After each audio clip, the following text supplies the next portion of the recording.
Hola, ¿qué tal? Nuevamente estamos aquí para continuar con nuestras lecciones de filosofía medieval, en este caso hablando específicamente de la patrística. Y como ya lo habíamos mencionado en otros videoclips, el periodo de la época medieval conocida como Alta Edad Media tiene una conexión con la Edad Antigua, una etapa de transición que para la filosofía toma un papel importante en la consideración de los padres de la Iglesia.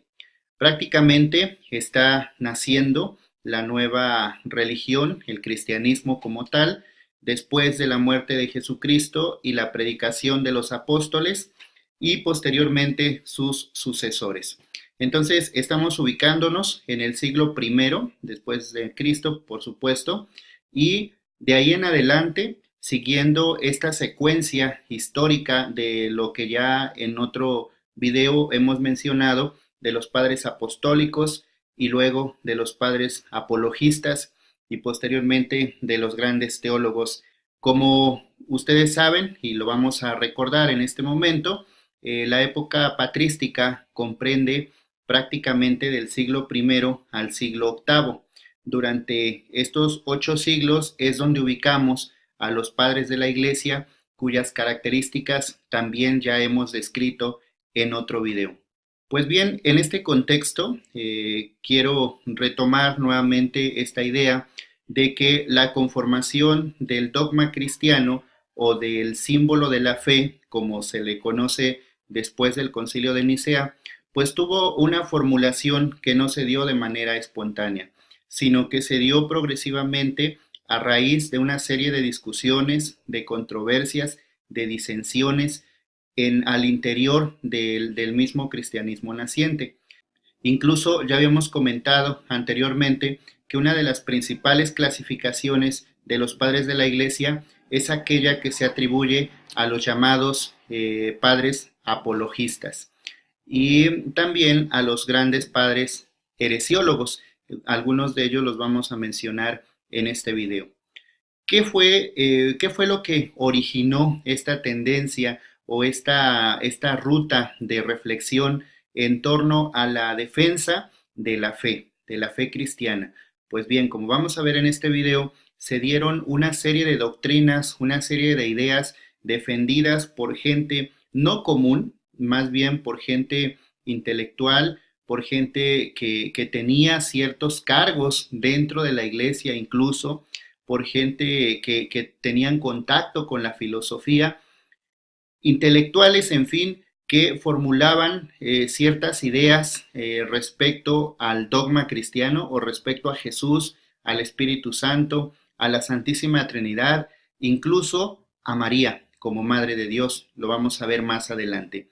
En estas formulaciones que cada uno de los autores, que cada uno de las personas que vamos a revisar en este video fueron formulando algunos postulados que ciertamente no coincidían con los presupuestos teológicos defendidos por los obispos sucesores de los apóstoles. Estas controversias, las vamos a ver más adelante, pues son las que originan esta gran época, siglo segundo, siglo tercero principalmente, en el que aparecen las grandes herejías y la contraargumentación de los concilios para determinar cuál es el símbolo de la fe o cuál es la recta doctrina. En este video pues vamos a tener un acercamiento panorámico a estas corrientes del pensamiento a las que posteriormente se llamaron herejías. Vamos a dividir esta sesión en 3 momentos. En el primero de ellos, de manera muy breve, vamos a acercarnos a la definición de herejía. ¿A qué nos referimos en términos contextuales, en términos de la patrística, en términos de los padres apologistas? ¿A qué nos referimos cuando hablamos de herejía? En un segundo momento vamos a referir a aquellos padres que hicieron de alguna manera una conceptualización o trataron el tema de la herejía. Y tenemos pues ahí a San Ireneo, a Tertuliano y por supuesto a San Agustín. Y en el tercer momento, que probablemente sea el más largo, vamos a acercarnos a las principales herejías de los primeros siglos, a las herejías predominantes, no con la intención de profundizar en la doctrina o en los aportes de sus representantes, sino más bien con la idea de tener un panorama general de cuál era el contexto en el que los padres de la Iglesia formularon las contraargumentaciones o formularon su apologética.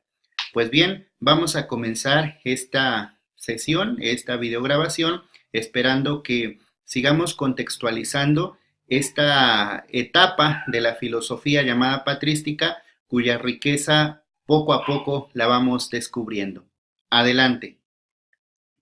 Pues bien, vamos a iniciar este recorrido que ya he planteado sobre el análisis de la herejía en la época medieval.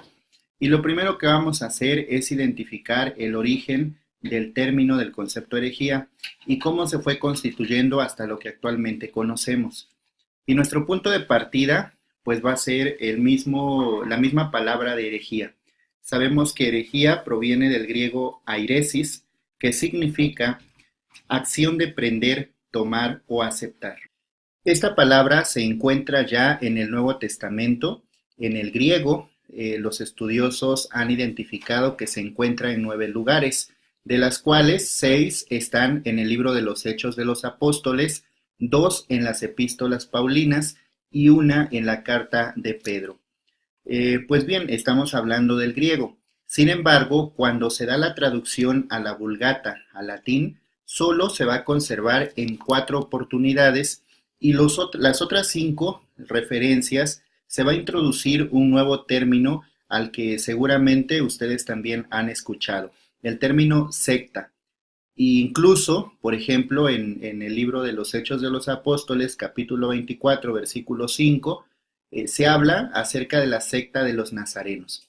Entonces, el término secta se va a entender como partido o escuela, y en la traducción del griego al latín va a aparecer estas 5 veces airesis como secta.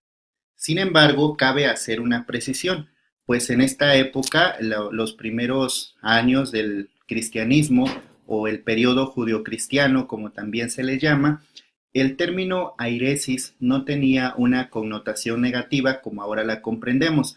Poco a poco iremos revisando cómo se fue constituyendo esta connotación. En sus orígenes, el término airesis incluso no se negaba a los discípulos de Jesús. Incluso tenemos aquí una cita que voy a referirme en este momento. Se trata de Hechos 24:14. En este texto se dice lo siguiente.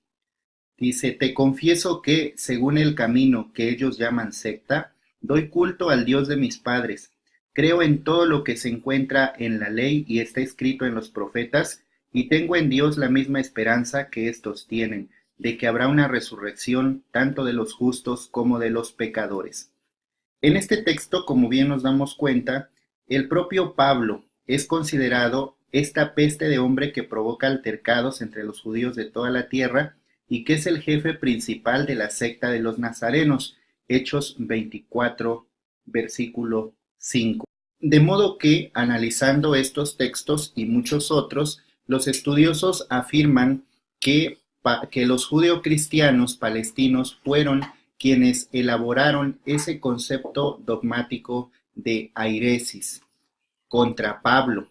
Sin embargo, cabe recalcar que en este momento no se tenía esa connotación de la cual sí va a tener en la época medieval, a partir de San Ireneo y de Tertuliano, como vamos a revisar posteriormente. Sin embargo, antes de proceder, es necesario que lleguemos a una definición inicial del término herejía, y para eso vamos a acudir a Karl Rahner. Karl Rahner, el teólogo, define de la siguiente manera este concepto.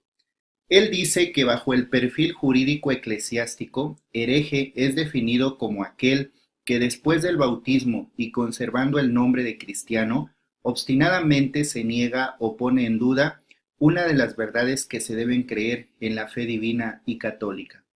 De alguna manera, las referencias a las que vamos a llegar a continuación van a llegar a este punto de la concepción del hereje y de la herejía en su respectivo momento. Aquí, sin duda, a lo que se está enfocando el autor citado es precisamente a la definición de hereje, A continuación vamos a hacer una recopilación de esta conceptualización o definición de la herejía como tal desde los padres de la Iglesia. Y para lograr esta conceptualización, al primero a quien vamos a acudir es a San Ireneo.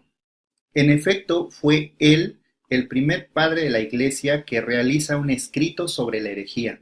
Estamos hablando de Adversus Hereses, en donde otorga el significado de falsa doctrina a la herejía como tal. En esta obra, Ireneo utiliza 5 veces el término airesis y lo aplica a Valentín, uno de los primeros gnósticos. Aquí ya tenemos entonces un primer señalamiento a la herejía como tal. Y también la palabra heretici o heréticos o heretici herético aparece 52 veces en esta obra. De tal manera que si hacemos un comparativo entre las 5 veces que aparece el término airesis a las 85 veces en que aparece el término heréticos como tal, como sustantivo en plural, estamos hablando de que el obispo está centrando su atención no tanto en la herejía, sino en el hereje, es decir, no en la doctrina, sino en el problema concreto de la persona que profesa esa doctrina. Y eso es algo que debemos tener en cuenta al analizar esta conceptualización. También es importante mencionar que es Ireneo el primero que vincula las herejías con la filosofía, y es precisamente el motivo por el cual en este video estamos abordándolo, y el motivo por el cual se aborda el estudio de este padre de la Iglesia en el contexto de la filosofía medieval. Además, otro concepto que introduce Ireneo es la relación de la herejía con la intervención demoníaca. Esto es muy importante, ya que atribuyen el origen de la herejía al diablo, cuya única función es pervertir la verdad. De tal modo que, en otros términos, la herejía para Ireneo es una intervención diabólica que surge del orgullo y tiene la pretensión de una gnosis universal, que suprime los misterios de Dios o los misterios escondidos y mutila las escrituras de acuerdo con una interpretación personal, buscando ante todo seducir a los simples, como se les llamaba en ese entonces, a la gente del pueblo, a la gente ignorante, y afirmaba Ireneo que todo esto conduce a una apostasía como obra de Satán.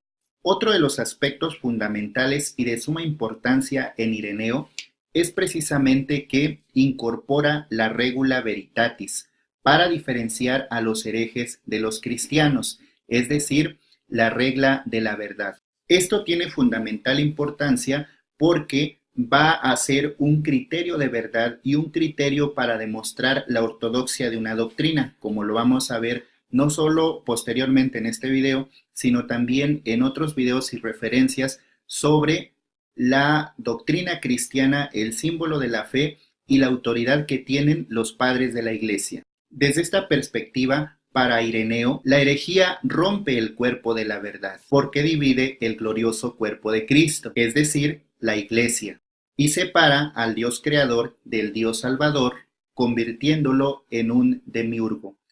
Sin duda que se está refiriendo principalmente a los gnósticos, como vamos a ver más adelante. Otro elemento fundamental es que Ireneo incorpora el concepto de sucesio apostólica o depositum fidei.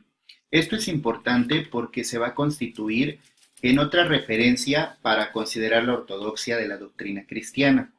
En efecto, para Ireneo, la garantía de la doctrina estaba en la sucesión de los apóstoles.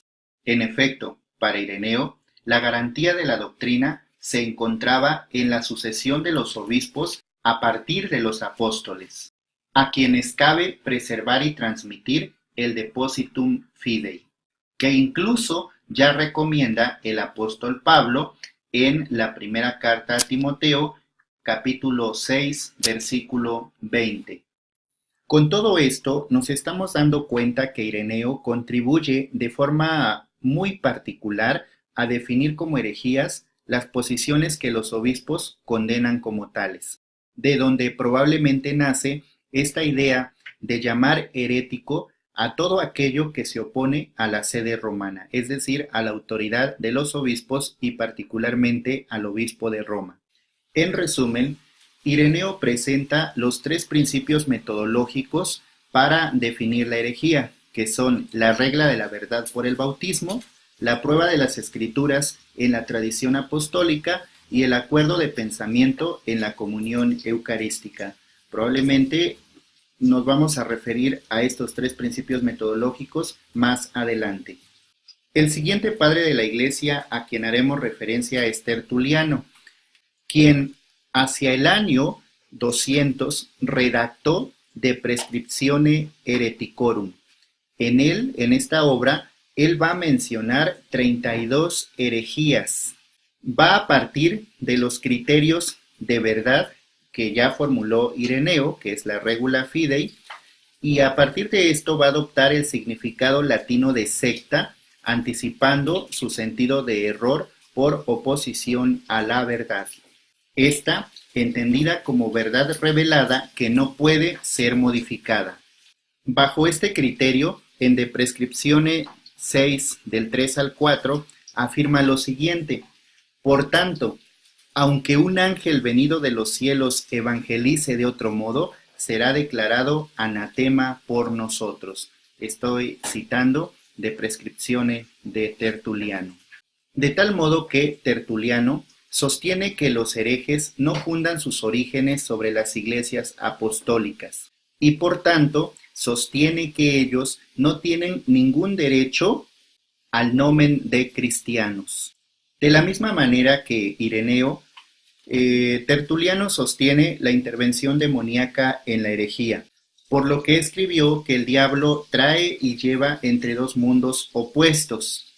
Por una parte, introduce en el paganismo sus religiones a imitación de los misterios cristianos y por otra parte, mediante las herejías, introduce en el cristianismo las fábulas y las doctrinas falsas del paganismo, es decir, las filosofías. Y en esta perspectiva, Tertuliano vincula a los herejes, como lo dice en De Prescriptione, con numerosísimos magos, charlatanes, astrólogos, filósofos, o sea, con individuos entregados también a la curiosidad.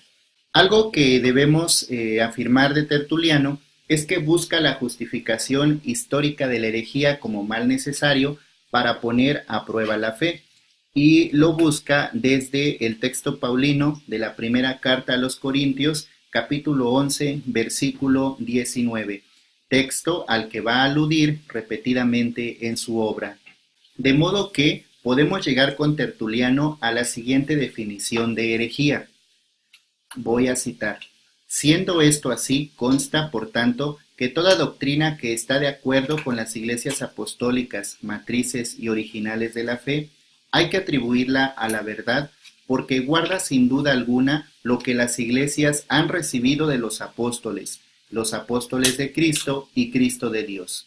En cambio, hay que considerar mentira toda otra doctrina que enseña contra la verdad de las iglesias y de los apóstoles y de Dios.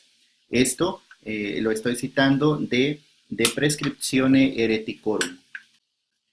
Pasemos ahora al siguiente autor. Se trata de San Ambrosio, quien, recordemos, fue el obispo de San Agustín de Hipona.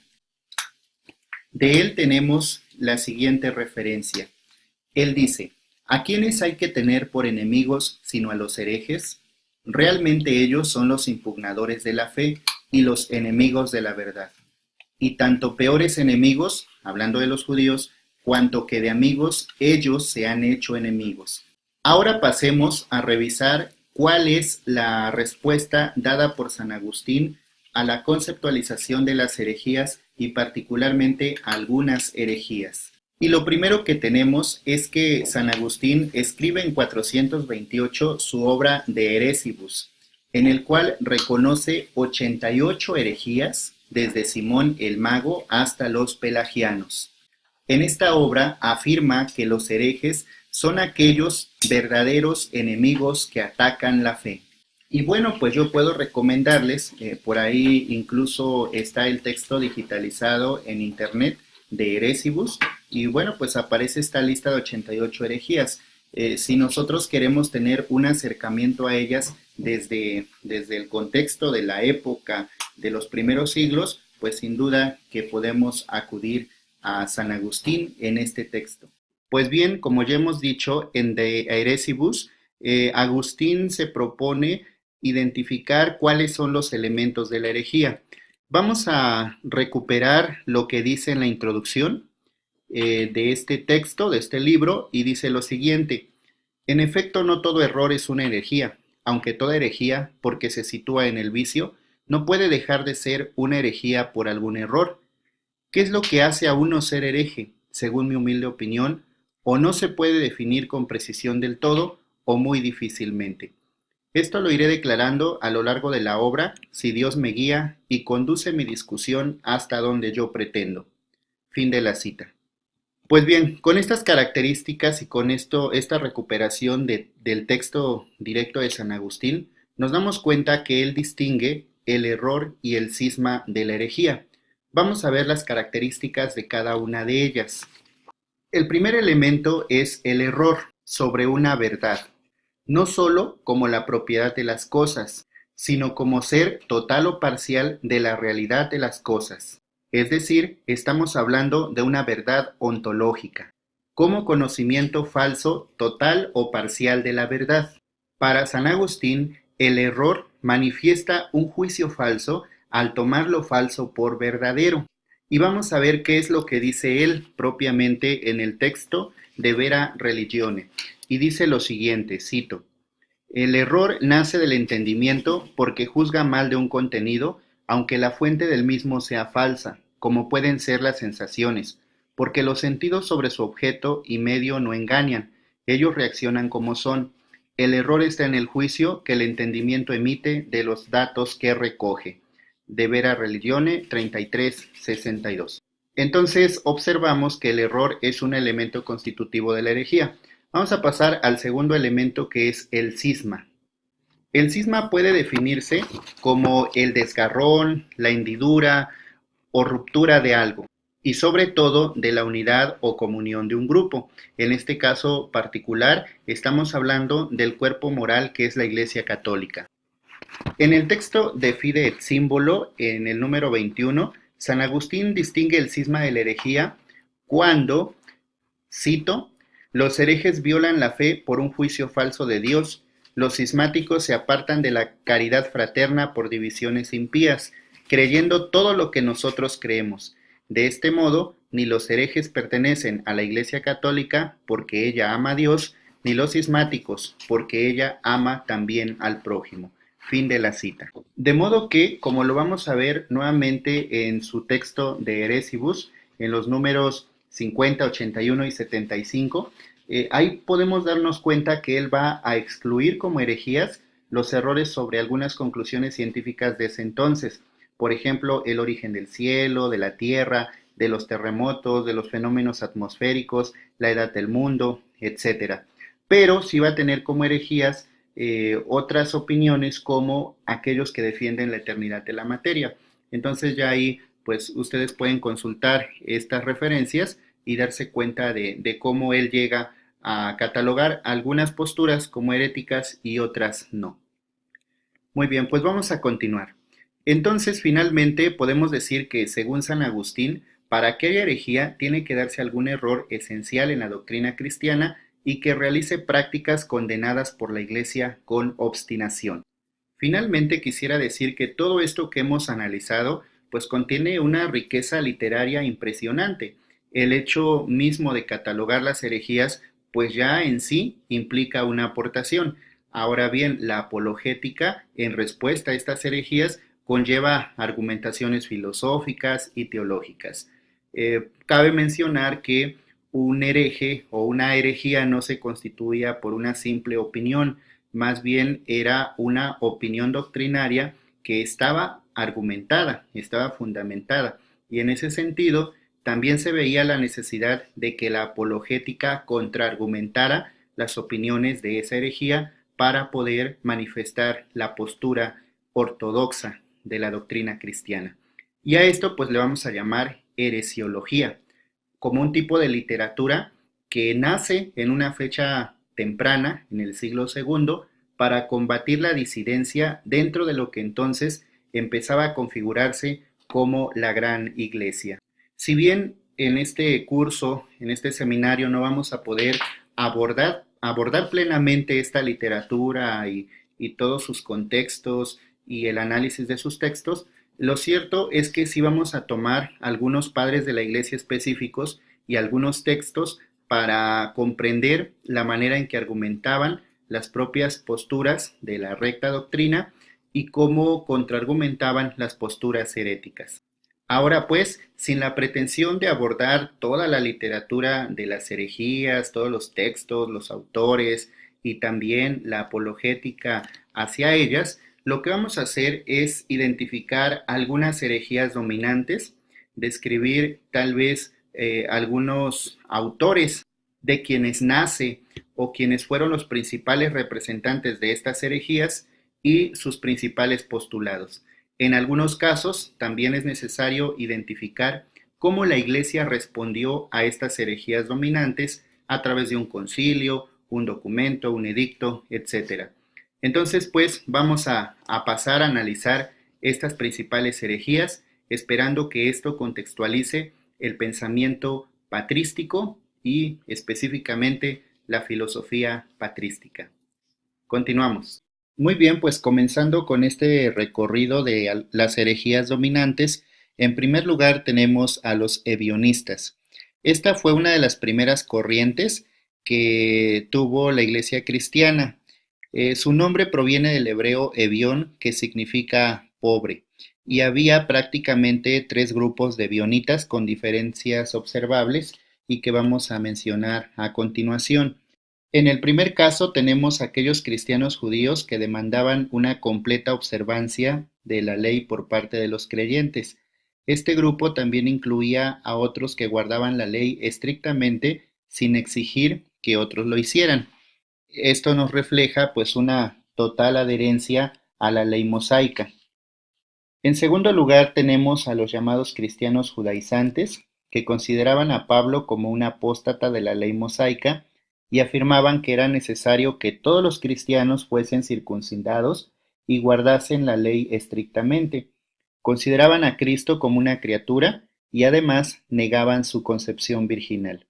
Y en tercer lugar tenemos a aquellos de tendencia filosófica especulativa que consideraban a Jerusalén como el centro del mundo religioso, practicaban un ascetismo estricto, consideraban a Cristo como una criatura, pero como el Señor de los ángeles, y al Espíritu Santo como un ángel de sexo femenino que acompañaba a Cristo.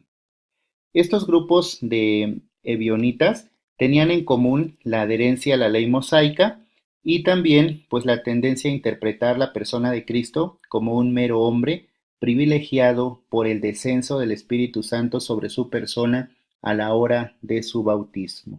En segundo lugar tenemos a los gnósticos o el gnosticismo. Sabemos que el término gnosis se entiende como un fenómeno espiritual que impactó todo el mundo cultural grecorromano, manifestándose sobre todo en los siglos segundo y tercero. Ellos profesan un desprecio por el mundo y por el Creador. También observan un desenfrenado individualismo, una posición ideal que les permitía pues evadir responsabilidades humanas y teológicas. Sabemos que el gnosticismo atribuye el origen de la maldad a Dios Padre. Por tanto, los gnósticos negaron por completo el Antiguo Testamento por tratarse de una revelación perversa y manipuladora. Sabemos también que la palabra gnosticismo se deriva del vocablo griego gnosis, que significa conocimiento, y era una filosofía racionalista con tendencia intelectualmente exclusivista que pretendía dar una respuesta a la interrogante de la existencia del mal y al origen del universo. Los gnósticos consideraban la fe como algo inferior.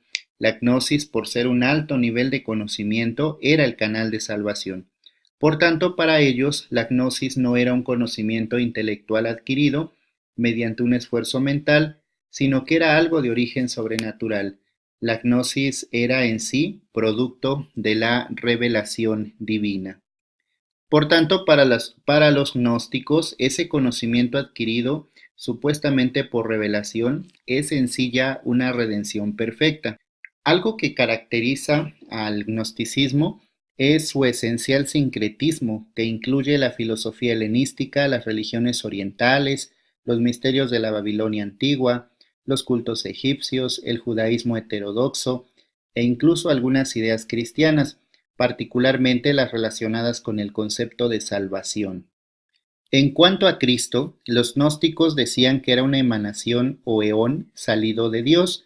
Por medio de ese eón, el más perfecto de todos, se efectúa el regreso del mundo material sensible al mundo ideal que está más allá de los sentidos. Cabe mencionar que los gnósticos lograron introducirse en la Iglesia cristiana porque aparentaban tener una alta estimación hacia Cristo, pero en el último análisis creían que el Señor vino solo a disipar la ignorancia. Los maestros de esta secta, por tanto, ponían el énfasis sobre las enseñanzas de Cristo, dándole poca importancia a la persona y la obra de Jesús. La siguiente herejía es el docetismo. Habitualmente eran llamados docetas, quienes en el siglo I y segundo sostenían que Cristo hubiese poseído solo un cuerpo aparente y no real, por lo cual la vida humana de Cristo y su sufrimiento eran también pura apariencia. El docetismo entonces es una actitud del pensamiento teológico que tiende a infravalorar los aspectos típicamente humanos de Cristo en cuanto indignos del Hijo de Dios. Esta tendencia apareció con más claridad después del año 100 y fue combatida por Ignacio de Antioquía. Respecto al gnosticismo, cabe mencionar que el docetismo es una variante de aquella doctrina. Incluso su nombre procede del vocablo griego dokeo, que significa dar apariencia de algo. Esto quiere decir que los docetas afirmaban que el nacimiento, el cuerpo, los sufrimientos y la muerte de Cristo fueron solamente una apariencia ilusoria, de modo que Cristo solo asumió forma visible como una visión transitoria para revelarse a sí mismo a los sentidos naturales del hombre. Esto, por supuesto, que los llevaba a negar la doctrina de la encarnación de Cristo, rechazaban la doctrina de la verdadera humanidad del Señor, debido a que Cristo era considerado como una emanación de Dios. El docetismo incluso reducía la deidad de Cristo y en realidad destruía la personalidad histórica de Jesús. Al no concederle un cuerpo real, los docetas tenían que negar la realidad de la crucifixión. La siguiente herejía es el monarquianismo, el cual aparece en los siglos II y III, queriendo salvar la unicidad de Dios. Ellos niegan una distinción de personas divinas para sostener un radical monoteísmo. El monarquianismo se configuró en dos corrientes, el racionalista y el patripacianismo, que incluso también se conoce este último como modalismo. Vamos a ver cuáles son las características de cada una de estas corrientes. En primer término, el monarquismo racionalista o dinámico consideraba a Cristo como un mero hombre lleno del poder divino, a semejanza de Moisés o Elías.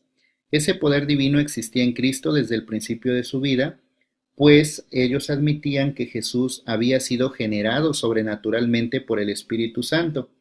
Y bueno, pues a este monarquianismo existían o pertenecían algunas corrientes, los cuales pues vamos a mencionar a continuación. En primer lugar tenemos a los teodosianos, que es fundado por Teodoto el Curtidor, quien después de haber negado a Cristo durante una de las persecuciones, afirmó que solamente había negado a un hombre. Teodoto fue finalmente excomulgado por Víctor, el obispo de Roma. En segundo lugar tenemos a los artemistas, fundado por Artemo, quien se había trasladado a Roma y comenzó a predicar que la doctrina de la deidad de Cristo era una invocación y un regreso al politeísmo pagano. Artemo fue excomulgado por Seferino entre el año 202 y 217 y acusado de usar argumentos filosóficos para apoyar sus enseñanzas. Y finalmente tenemos a Pablo de Samosata, quien fue el más famoso de los monarquistas racionalistas. Fue obispo de Antioquía en el año 260 después de Cristo y al mismo tiempo ocupaba un elevado puesto civil. Él negaba la personalidad del Logos y del Espíritu Santo, considerándoles solamente poderes de Dios, como son la mente y la razón en el hombre. Admitía que el Logos habitaba en Cristo en una medida superior a otros mensajeros de Dios, pero creía que Cristo había sido gradualmente elevado a una posición de dignidad divina. También creía que Cristo había permanecido libre del pecado, había vencido el pecado de nuestros antepasados y se había convertido en Salvador de la raza humana. La siguiente rama del monarquianismo es el modalista o patripaciano. Este grupo enseñaba que el Dios único y supremo, por un acto de su propia voluntad, se autolimitó haciéndose hombre, de modo que el Hijo es el Padre revelado en la carne. Solo reconocían como Dios al que se había manifestado en Cristo y acusaban a sus oponentes de enseñar que hay más de un Dios. Aquí tenemos a varios exponentes, por ejemplo, a Praxeas, quien procedía del Asia Menor y después se trasladó a Roma en tiempos de Marco Aurelio. Allí procuró la condenación del montanismo y enseñó abiertamente su doctrina patripaciana, logrando convencer aún al obispo Víctor. Praxeas apelaba a pasajes tales como Isaías 45, versículo 5, el Evangelio de Juan 10, versículo 30 y 14, 9, para apoyar sus enseñanzas, pasando por alto que dichos textos no son antitrinitarios, sino que enfatizan la unidad de la esencia divina. También tenemos a Sabelio, quien por el año 200 después de Cristo comenzó a enseñar que Dios se autorrevela en tres modos diferentes. Como Padre, creó todas las cosas y dio la ley a Israel. Como Hijo, tomó la tarea de la redención. Y como Espíritu Santo, después de haber completado la obra redentora. Cada una de estas manifestaciones, según Sabelio, se efectúa cuando la otra termina. De tal modo afirmaba que la deidad era unipersonal. Negaba que Dios fuese Padre, Hijo y Espíritu Santo al mismo tiempo. En resumen, podemos decir que los monarquianistas querían proteger la unidad de Dios, pero al hacerlo cayeron en el error del unitarianismo. La siguiente herejía es el arrianismo, que como sabemos debe su nombre a Arrio, quien según se cree era nativo de Libia. El maestro y mentor de Arrio había sido Luciano, quien teológicamente seguía a Pablo de Samosata. Arrio era un sacerdote de Alejandría que dijo que Jesús no es Dios, que no es de naturaleza divina, ya que al ser hijo de Dios tuvo que ser engendrado en algún momento de la historia y esto hace que no sea eterno, es decir, que hubo un tiempo en que el Hijo no existía. Según Arrio, hay un solo ser de quien puede decirse que es sin principio, ese ser es Dios. De modo que enseñar que el Hijo no tuvo principio equivaldría a creer en la existencia de dos dioses de igual rango. De modo que la cristología de Arrio tomaba como punto de partida un estricto monoteísmo semejante al de los monarquianos. Decía pues que el Hijo no fue siempre, sino que tuvo un principio.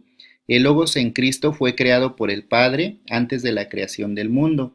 Arrio enfáticamente sostenía que Cristo era de una sustancia diferente a la del Padre y por lo tanto no era Dios en el sentido estricto de la palabra. Para Arrio, el Logos, es decir, Cristo, no poseía un alma humana, de modo que no era verdadero hombre, tampoco era verdadero Dios, ya que no poseía ni la esencia ni los atributos que pertenecen a la absoluta deidad. Cabe mencionar que a raíz de la controversia arriana se convocó el Concilio de Nicea en el año 325, cuyo resultado fue la condena de las enseñanzas de Arrio y una anatematización de todo aquel que creyese dichos errores. Finalmente, el Concilio de Nicea adopta la postura oficial de la Iglesia, que queda expresado en el símbolo de la fe. En resumen, podemos decir que este concilio refutó la postura del sabelianismo o modalismo y la creencia de que la deidad se compone de una persona y una esencia, pero de distintos modos de manifestación. Rechazó además el arrianismo y su creencia de que el Hijo es de una sustancia diferente a la del Padre. Expresó de manera formal la fe trinitaria de la Iglesia. Dios es una sustancia, esencia o realidad eterna que existe en tres personas distintas. Pese a ello, Arrio, después de haber sido excomulgado, sabemos que se entregó a la tarea de dar a conocer sus creencias por medio de sermones y conferencias teológicas donde quiera que se encontraba. De ese modo, obtuvo adeptos en Egipto, en Siria, en Palestina y en otras áreas del mundo cristiano. El oponente formidable de Arrio fue Atanasio, un hombre de profundidad teológica, de firmes convicciones y gran fortaleza. A continuación tenemos el apolinarismo. Este nombre proviene de Apolinar de la Odisea, hombre de gran erudición, nacido en el año 310, obispo de la Odisea por el año 360, cuando dio a conocer sus creencias tocante a la persona de Cristo. Apolinar había sido un amigo cercano de Atanasio y un fervoroso defensor del credo de Nicea y por supuesto un decidido opositor de Arrio. Sin embargo, Apolinar tomaba como punto de partida el hecho de que Cristo es Dios y hombre. En su preocupación soteriológica, expresaba que si Cristo es solo hombre, no sería capaz de salvar al pecador, ya que el hombre por sí solo no puede salvar a la humanidad. Ahora bien, si Cristo es Dios, es solo Dios, tampoco podría salvar, ya que no podría ser mediador y sufrir la muerte del pecador. Apolinar entremezcló entonces sus conocimientos filosóficos con los bíblicos, con el propósito de preservar la integridad de la persona de Cristo, y así formuló una postura teológica que hacía uso del método empleado por Arrio, pero que le conducía en una dirección opuesta.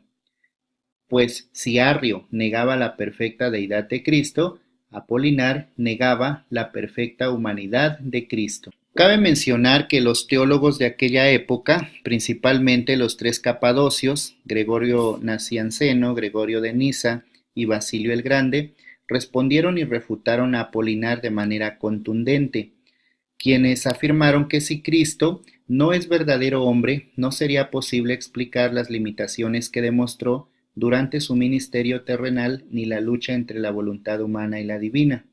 También afectaría su capacidad para salvar, ya que el pecado afecta al hombre en la totalidad de su ser.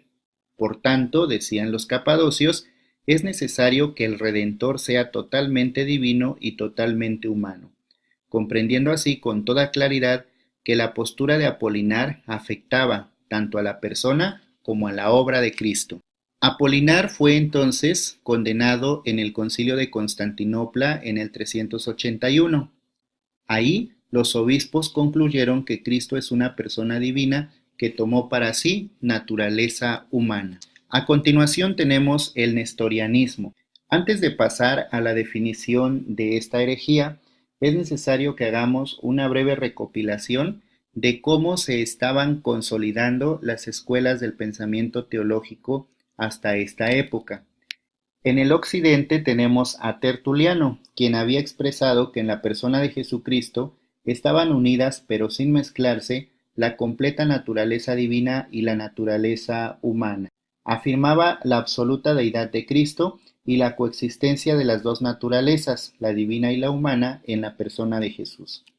La segunda escuela de pensamiento estaba en Antioquía y ahí tenemos a los grandes teólogos como Diodoro de Tarso, Teodoro de Mopsuestia, Nestorio, Teodoreto y otros.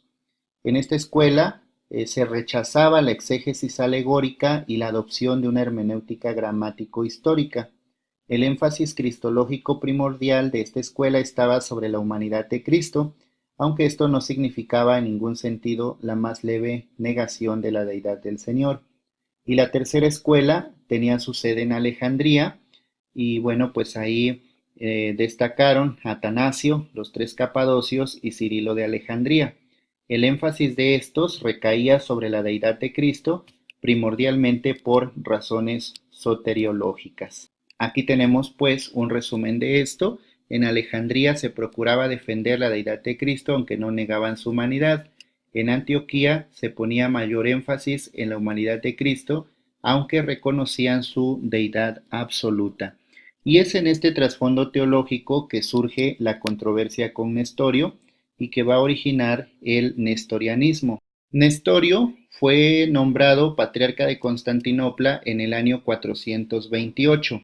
Incluso cabe mencionar que ahí comenzó a detener el avance del arrianismo que estaba causando estragos en la iglesia, y empezó con una especie de cruzada teológica contra los predicadores que se referían a María como Madre de Dios o progenitora de Dios, es decir, Teotocos.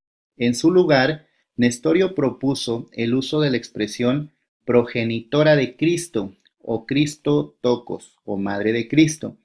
En realidad, el patriarca de Constantinopla no pretendía negar la deidad de Cristo con su propuesta.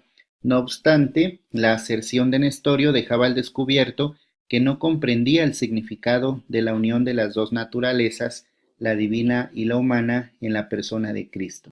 Nestorio insistía que María no era la madre de la naturaleza divina de Cristo. Cabe mencionar que al provocar tanto revuelo esta afirmación, se convocó el Concilio de Éfeso en el año 431. Ahí se concluyó que la afirmación de Nestorio es una herejía y que sí se puede decir que María es Madre de Dios. A la herejía de Nestorio se le va a llamar nestorianismo. La siguiente herejía es el eutiquianismo. Y aquí cabe hacer referencia que así como la teología antioquena engendró el nestorianismo, que estiraba a la distinción de las naturalezas humana y divina de Cristo hasta crear una doble personalidad, la teología alejandrina engendró el error del lado opuesto, es decir, el eutiquianismo o monofisitismo, que exigía la unidad personal de Cristo a expensas de la distinción de las naturalezas y hacía al Logos divino absorber la naturaleza humana. Debe su nombre a Eutiques, quien nació en el año 378 y murió en el 454. Él era archimandrita de un monasterio en las cercanías de Constantinopla. Su teología era contraria a la expuesta por Nestorio. Sin embargo, Eutiques se cree que carecía de la suficiente erudición para formular por sí solo una cristología.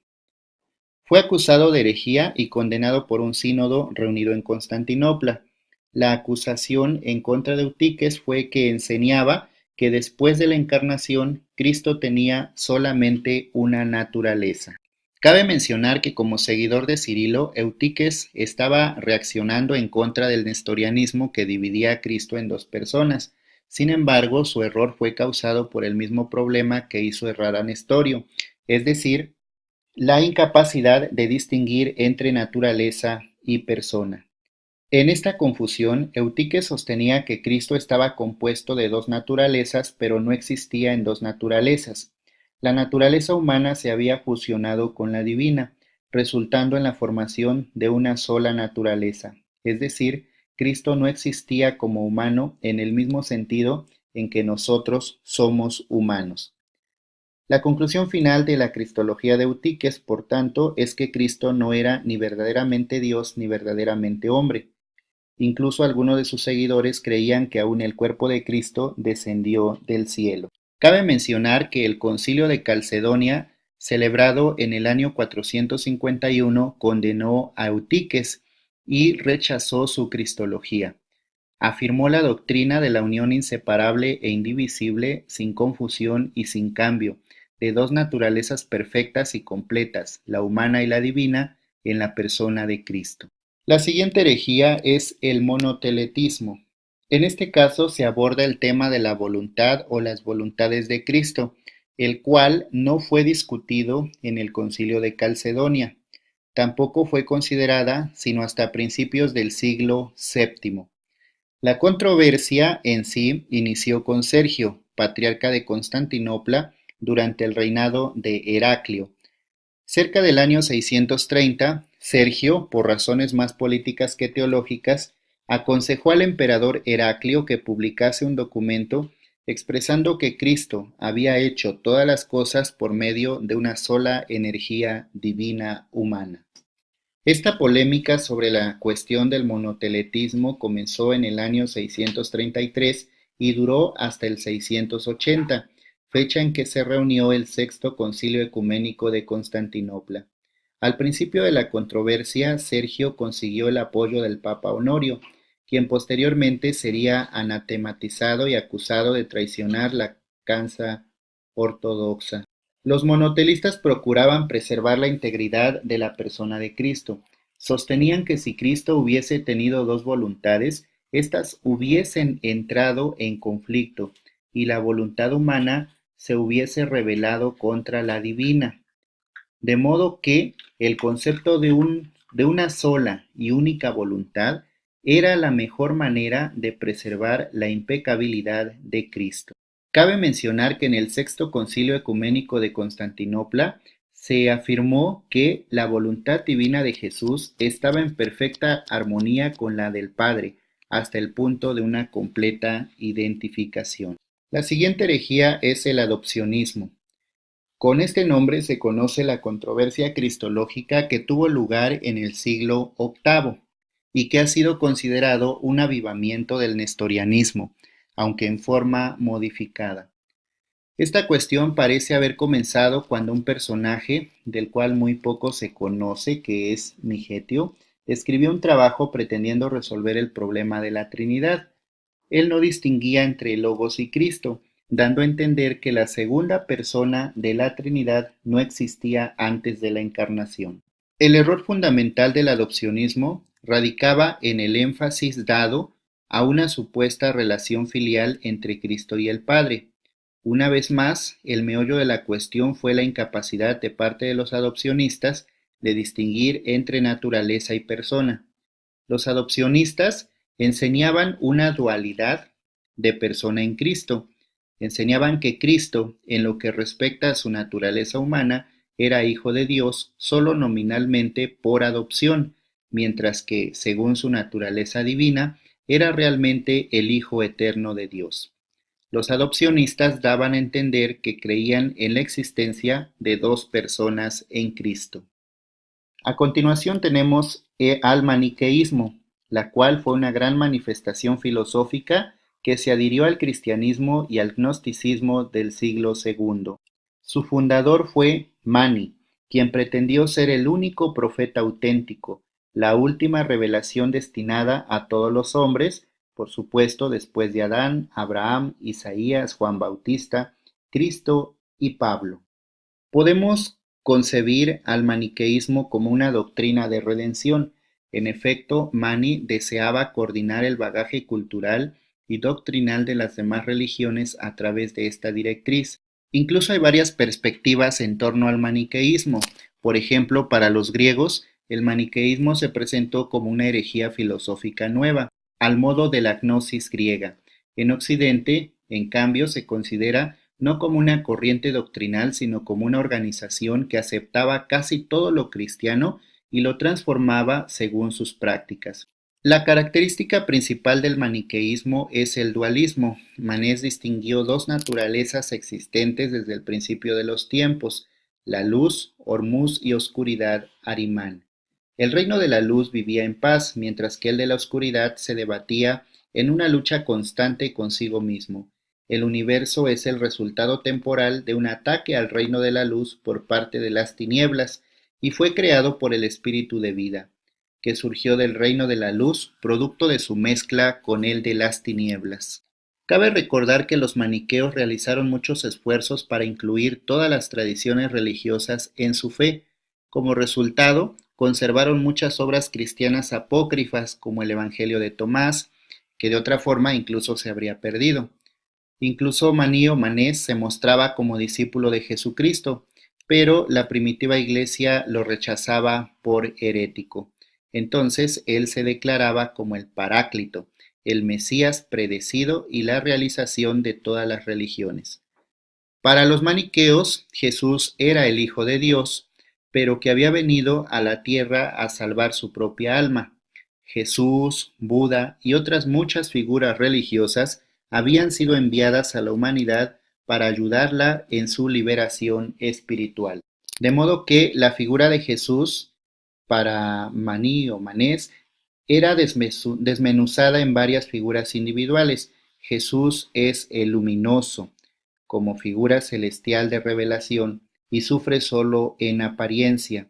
Jesús es el sufriente, símbolo de las partículas de luz sufrientes.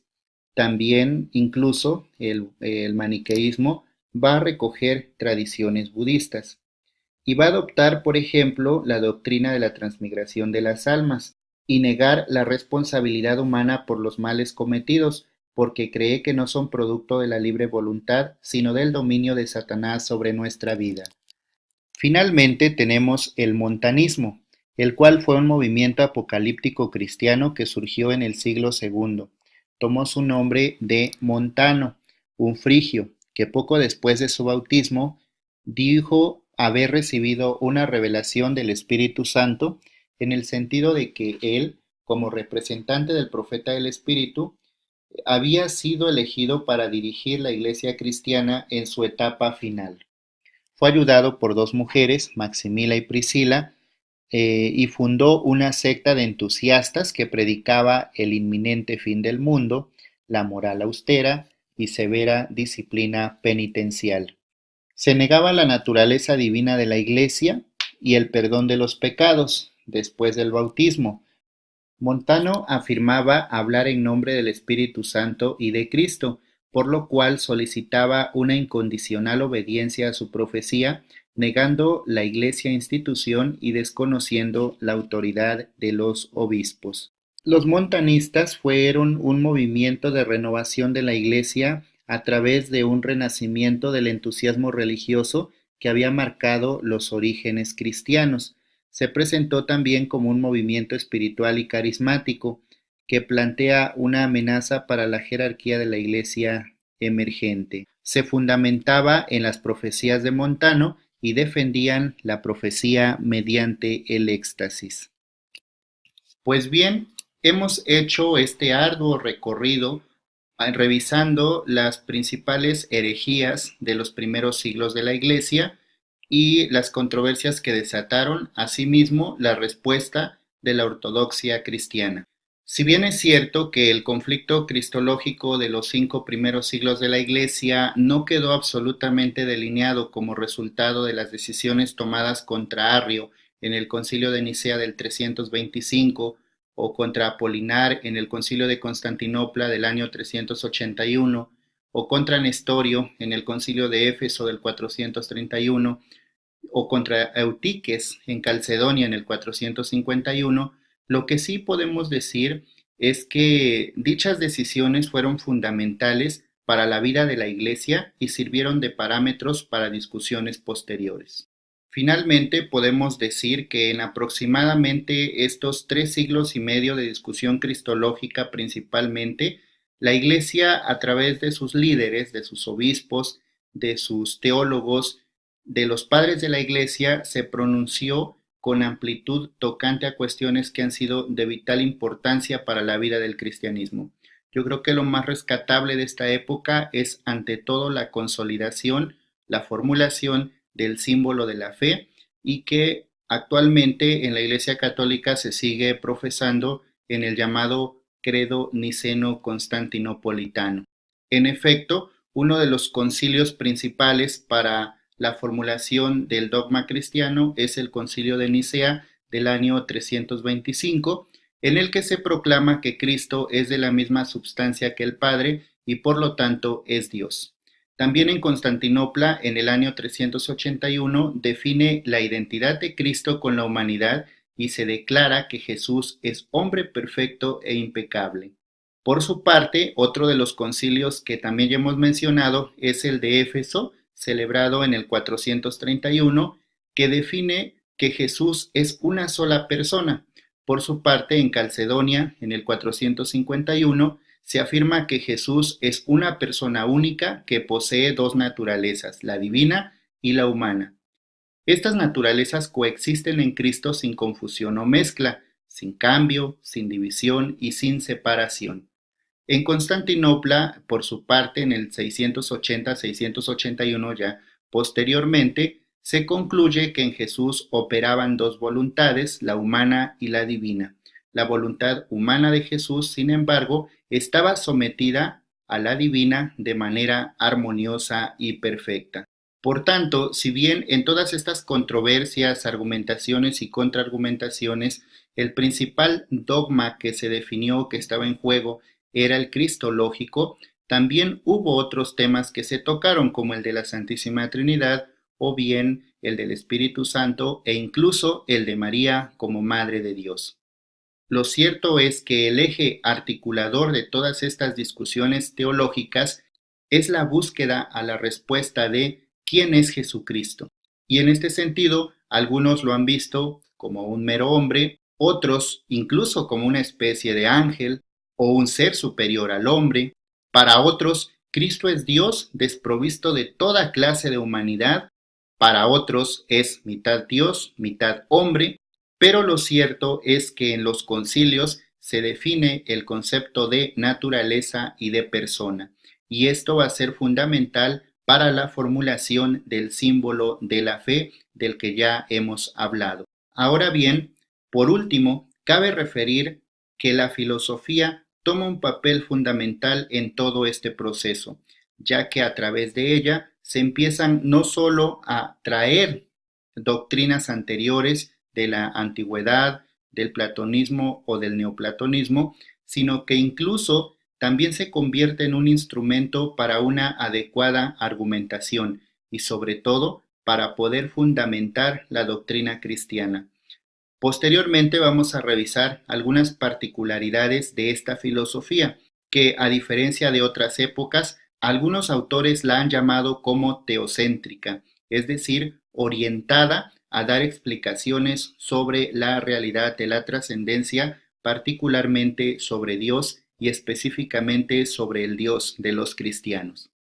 Pues bien, espero que este video haya sido ilustrador y que tengamos una panorámica general de las principales corrientes heréticas de los primeros 5 siglos de la Iglesia y la función que tuvieron los padres apologistas en la defensa de la fe y principalmente en la formulación del símbolo de la fe o del dogma cristiano. En los próximos videos vamos a seguir profundizando ya en lo particular en algunos textos de padres de la Iglesia que sin duda sus nombres, tanto de ellos, de los padres de la Iglesia, como de los textos, e incluso alguna referencia a su contenido, ya la hemos escuchado en este video. Muchas gracias y adelante.